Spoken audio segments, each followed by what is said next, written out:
Hey guys, কি খবৰ আপোনালোকৰ? কালি হঠাতে মই হোষ্টেলৰ পৰা ঘৰলৈ আহিলোঁ। কালি যে মোৰ ইমান ভাগৰ লাগিছিল, কালিৰ ভাগৰ মোৰ আজিলৈকে শেষেই হোৱা নাছিল। সেয়ে ৰাতিপুৱা মই খুব দেৰিকৈ উঠিলোঁ যদিও গা পা ধুই কিনে ভাবিলোঁ যে কি খাওঁ। এতিয়া ঘৰলৈ আহিছোঁ যিহেতু নিজৰ হাতৰ স্পেচিয়েল মেগীটো খামেই ন। মই কিন্তু মেগী অলপমান বেলেগকৈ বনাওঁ।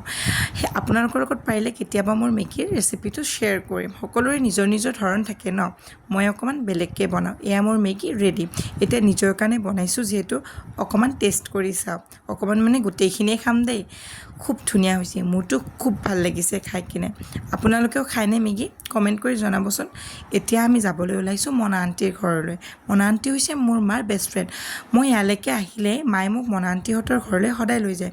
মই যে পানী পুৰি ভাল পাওঁ মনা আণ্টিয়ে জানে, সেইকাৰণে মোৰ কাৰণে পানী পুৰি আনি থৈ দিছিল। এয়া মই খালোঁ। অহাৰ সময়ত দিনটো তাত কটোৱাৰ পিছত অহাৰ সময়ত কেইটামান লাগতিয়াল বস্তু লৈ আহিলোঁ, যিহেতু মই কালি হোষ্টেললৈ যাম। এয়া দেখিছেনে, এয়া হৈছে আমিনগাঁও বজাৰ। আৰু আমিনগাঁও বজাৰ ছানডেহে হয়, সেইকাৰণে ছানডে ইয়াত সাংঘাতিক ভিৰ হয়।